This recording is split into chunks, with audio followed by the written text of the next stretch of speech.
वो कुल्हाड़ी उठाकर जंगल में आगे बढ़ गया। अर्जुन चलते चलते एक खंडहर के पास पहुंच गया। खंडहर को देखकर वह हैरान रह गया। अरे ये तो बड़ा विचित्र खंडहर है।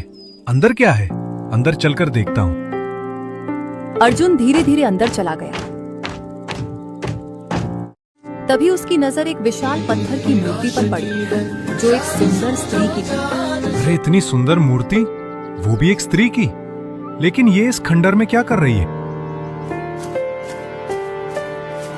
अर्जुन मूर्ति के पास बैठ गया और मूर्ति को देखकर मुस्कुराते हुए बोला, क्या वक्त है, क्या समय है। तुम भी अकेली हो, मैं भी। तुम पत्थर की हो, मैं पत्थर का नहीं। लेकिन जब लोग मेरा मजाक उड़ाते हैं तब मैं पत्थर जैसा हो जाता हूँ। क्या करूँ? जवाब देने का कोई फायदा भी तो नहीं है। अर्जुन काफी देर तक उस पत्थर की मूर्ति के पास बैठा उससे बातें करता रहा। बहुत देर तुमसे बातें कर ली, अब मुझे चलना चाहिए। मैं कल फिर से तुम्हारे पास आऊंगा। इतना बोल के वो कुल्हाड़ी उठाकर चंदन के वृक्ष के पास गया। अगले दिन वह फिर से खंडहर में आ पहुंचा। वो मुस्कुराते हुए मूर्ति के पास बैठ गया। तुम्हें पता है, कल पहली बार ऐसा हुआ कि मैंने लकड़ियां काटी और बाजार में अच्छे दामों में बिक भी गईं। शायद तुम मेरे लिए भाग्यशाली हो। काश कि तुम जीवित होती और मेरी पत्नी होती।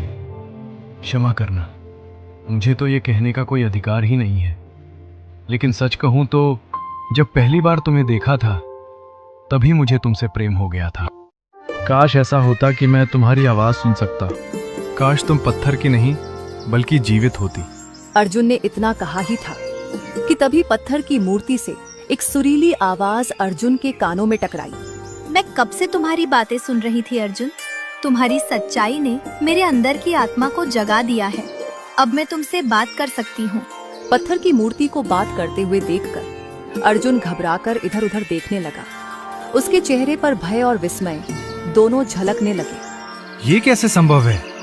तुम तो पत्थर की मूर्ति हो, फिर तुम मुझसे बात कैसे कर सकती हो? मैं हमेशा से पत्थर नहीं थी अर्जुन। मैं कौन हूँ ये चाहकर भी नहीं बता सकती। अगर मैंने सच बताया तो मेरा अस्तित्व समाप्त हो जाएगा। मैं जलकर राख हो जाऊंगी और समझ लो कि ये एक श्राप है। वर्षों पहले मुझे इस पत्थर की मूर्ति में बदल दिया गया था और तब से मैं यहाँ अकेली खड़ी हूँ। इस खंडहर में कोई नहीं आता जाता था, लेकिन जब से तुमने यहाँ आना शुरू किया तब से मेरे अकेलेपन का अंत हुआ।